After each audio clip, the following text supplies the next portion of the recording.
Dumelang Sanban and welcome to Mgosi with me, Mashaba Khanyaba. And on the couch, we have the gorgeous Gigi LaMayne. How are you, Gigi? I'm just so happy to be here finally. I'm so happy to have you here, guys. We've been wanting you on the couch. I'm worried now. Don't be worried, just be yourself. I'm calm now with all the juice. Yeah. Let's go. So, Gigi, for someone who doesn't know who you are, how would you describe yourself? I would describe Gigi as a pioneer for women in hip-hop. Mm-hmm. I've been at it for quite some time, almost 10 years now. Now I'm kind of venturing into, the business side of things, teaching young people coming into the industry how to do things, and obviously expanding on the brand, making sure that Gigi LaMayne as a brand is, bigger than the music. And yeah, a businesswoman, social activist. Nice to be mean, nice to be kind. Depends on the day you'll find me. And I love that. And I'm going to get into the business venture side. Yeah. But what's the difference between the Gigi now and the old Gigi? The Gigi now, I think, from a business perspective, is much more savvy. I think she knows what she wants to do. She's very hands-on. So I'm not looking to kind of figure out what to do. I research. I've made contacts over the years, and I've made mistakes over the years. And I think from a growth perspective, I think the Gigi I am now is far much stronger, far much communicative. I've paid my dues. And I feel that now I'm in a space where I want to teach because I've learned quite a bit. That's lovely. I love that. And now we've seen you on our screens. And this is on Love and Hip Hop SA. Yeah. So I just want to know, how did the cast on the show come about? How did you land up on the show? Listen, everybody went for auditions. I heard that some people went for auditions and made it, some didn't really make it. But I think for me it was a deliberate manifestation because I had watched a lot of the other, what is it called, the other franchises, Love and Hip Hop Atlanta and Hollywood and so when I went in, I think for me it was a manifestation, and I had told myself, I was like, no matter what happens here, and I think for a lot of people the perception is that when you go into Love and Hip Hop, you're a washout and you're this and you're that. There's so many different things, but for me, there's a phenomenons like a Cardi B. Jocelyn Hernandez went to start her own cabaret show. So many people who've gotten opportunities from getting into that. So for me, that's how it came about. And, that's what I wanted to do and how I wanted to be part of the franchise and the show. And what do you hope to achieve outside of the show? Being there, like, what's your motive? Guys, so something people don't know about me is that I actually have always wanted to do TV work. So, presenting is something like, we created my podcast and I'm kind of doing it in my own capacity there, but a little bit sort of TV roles and acting. And so I want people to be able to understand me because I feel like when that happens and the TV work starts, they'll be able to kind of know what kind of character I should play and I'll be able to know that.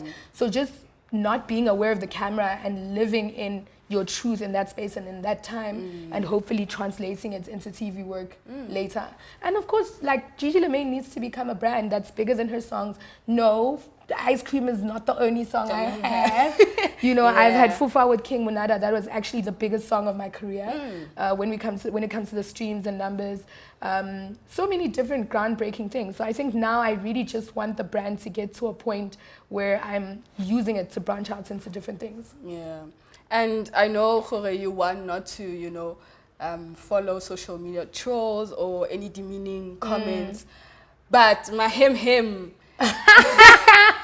from Mgosi says, that you have underlying issues with certain people on the show. That is Fifi Cooper. Is there beef there? What's going on?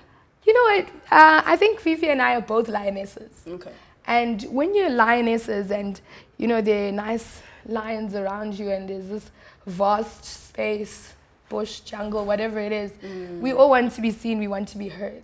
And there's nobody I'd want to go against but Fifi, because I think she's done a lot for her career.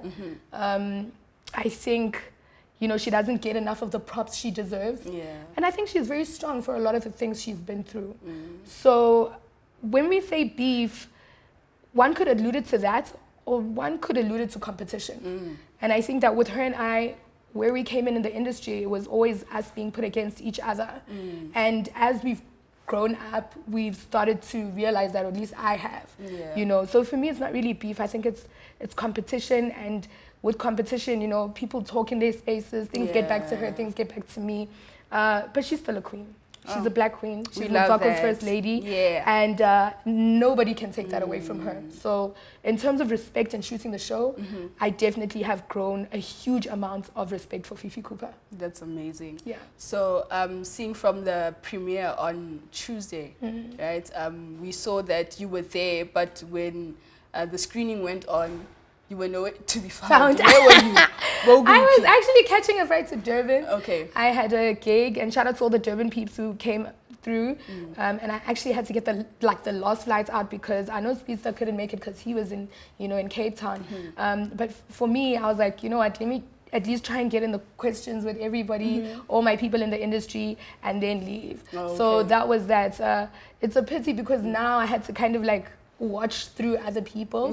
But I heard that it was a really, really great show. It really was. And next week, the week after, and the week after, it's just going to be watching great. Yeah, cool. So I want to know your overall experience on the show, the do's and don'ts, what you've learned, and just take us through it. I think the show has, was almost like a boot camp for me. I'm somebody who by nature, if you're close to me, knows that I'm quite sensitive and soft. And then, as Gigi, I've had my moments with social media, with trolls, and it's teaching me how to have a thick skin, how to have a thick skin. I always look at people, the likes of, Wonang, Kanyimbao, so many women who are in the industry and are pioneers in their own ways, and they've been through what I'm going through, and they're still here and they grow stronger. And the fact that you want to tune into Gigi's life means that ultimately my life is your entertainment. And Monang once said, they talk about you because when they talk about themselves, nobody listens. True. So I'm really starting to embody that, and I think I know the girl I am now. Yeah. And on the topic of, love and hip hop and people talking about you, we've heard that you might be seeing someone in the industry. Yeah, I heard that too. I heard that too. Firstly, I do not and will never, and I'm putting it on record, I do not do industry boys who are in front of the camera. It's just weird that, when you're a woman in the industry and you take 2 or 3 pictures with the same man, people start to allude it to something else. And with the person in question, he and myself and his wife, all of us spoke about it. And don't be fooled. Some things are smear campaigns coming from people. Some things are, people have their reasons. And for me right now, the talkability is what I need. And I'm going to redirect it to whatever else I'm doing. So on record, no, I am not seeing anyone in the industry who is in front of the camera. I will not do that. That is not the type of man I like. I'm a water that likes to be flowered. I'm a flower that likes to be watered. Yes. I can't be in a relationship with another flower. So you say you're in a relationship? Absolutely. I'm madly in love. Love it. Madly in love. Can't wait to find out who it is. Never.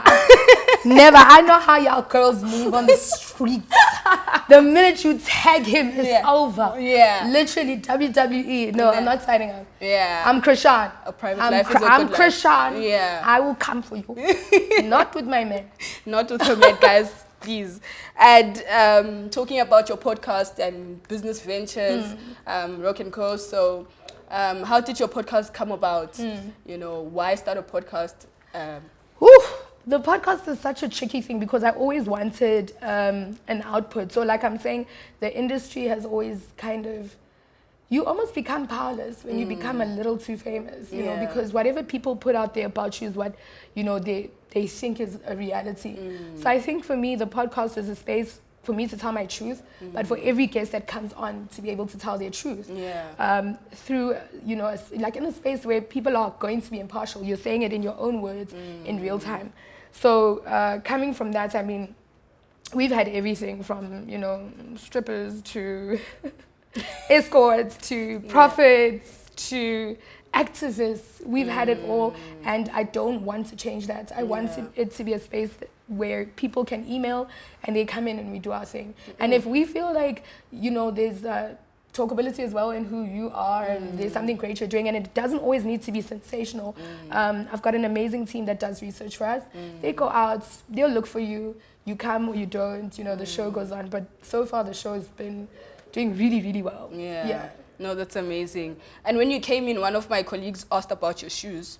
Oh yes, of course. But uli stock, guys. So listen, how's that going? It's going well. So with Rock and Cove, we're currently starting to get you guys ready for the winter edition. For Gigi, something people have never really known about me is my love for shoes. So whether it's sneakers or heels, the nails too, but I'm not ready to venture into that yet. Okay. But definitely, so if you're listening and you know, nails, you know, if you've got something for me, but might as well flag, I'm here. But the shoes really came from, you know, my mom grew up very, very poor. She had her first pair of shoes when she was about 7. And she remembers that, you know, when she put them on, she was actually wearing them bati banana, you know, the wrong way around. And I think growing up, she always like overcompensated for that. So I was a child who always had like so many shoes. Some shoes I'd even wear like 3-4 times. And then, you know, and I think for her that became an obsession because of, you know, her background. So when the shoe thing happened, I was like, look how the world has gone 360. Now I can walk into the store, get shoes for my mother. And, you know, they're affordable. So we're not going against, you know, the high-end competitors, because this is for the city girls. This is for girls going to varsity. These are for girls going to their matric dances. Girls who just want to look cute, but, you know, don't have the means. So that's what the solution was, Rock and Co and Gigi LaMayne. Oh, that's amazing and inspirational. So do you have a favorite pair in your collection? Or there's quite a few? I think the Hypnotics are my favorite. So the Hypnotic basically are like stockings. They're like fishnet pantyhoses, so it's like not, and it's very easy to like, you know, clean, and it's sparkly and nice, and Tinkerbell girls, nice, Disney, you know. Oh, that's amazing. So Gigi, tell me, are you going to branch out with your shoes? Are there any other expectations that we can, you know, look forward to? Absolutely, we're branching out a lot with the shoes. I look at, you know, women like Rihanna on a global scale, you know, women of color who've really gone against the grain and managed to monetize the fact that she's Rihanna.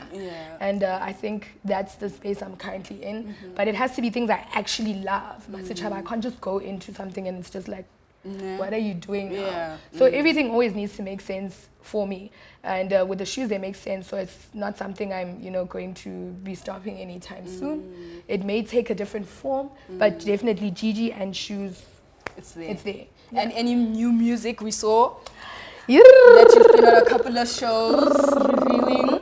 Yes, lots of music. I've actually been out touring a lot. I was in Berlin last week, working with some amazing artists there. There's somebody named Peter Fox. There are a few artists out there, and I think when it comes to Gigi and the music, I'm really trying to travel more to try and experience different people. I think in South Africa, you know, not to take away from it, but I've worked with a lot of people, and now I'm starting to work with people outside my genre. So I think now it's time for me to go and work with people outside within my genre. So you can see a lot of that, and some of it is going to be unfolding on Love and Hip Hop, which is great. But lots of traveling. I've got songs right now. Oh, guys, it's going to be such a good year musically. From Lady Dude to Buster 99. Oh, okay. To et cetera, et cetera. Some of the people we can't mention because I actually need them in studio. But those are some of the confirmed features. So I'm really, really excited. And I think hip hop this year is going to, you know, in tributes to the Super Mega, we're definitely going to kick down the doors. That's amazing. And the reception, you know, while traveling, how is it? Especially being a female rapper in SA, how is it like, you know? Guys, it's always live. When the go comes out, you know, and then you are dancing, and then you know, and you're just bringing in something, you know, that they've never seen. And I like the idea of conquering crowds that don't know me. Where it's like when you say Gigi LaMayne, they clap because, okay, somebody's coming, but they're not like, woo, because they already know you. And immediately when you get onto that stage, your first thing is like, yo, I need to conquer this crowd. Like, I need more followers, I need more fans, I need more people to plug into my music. So I think I'm quite a risk taker, you know, daredevil. I like to get in and, you know, get my hands dirty. So for me, I think just that anxiety and that adrenaline to be able to convert this crowd, I think is what I'm really thriving on right now. Yeah. Thank you so much, Gigi, for coming on the show. Thank you. We love you so much and all the best. And don't forget that I'm actually going to be a cartoon character soon. Okay. Don't forget. Yeah, there's some really, really cool work we're doing with Disney. So guys, just look out for that. Listen, it's you know, Black South African girl to the world. And I'd like to, you know, just give a huge shout out to all my fans who love me through whatever it is.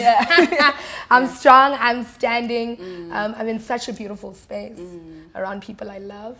And I love you guys too, so thank you for putting me on. We love you too, Gigi. Thank you so much for coming on Mgosi Couch. That's it from us.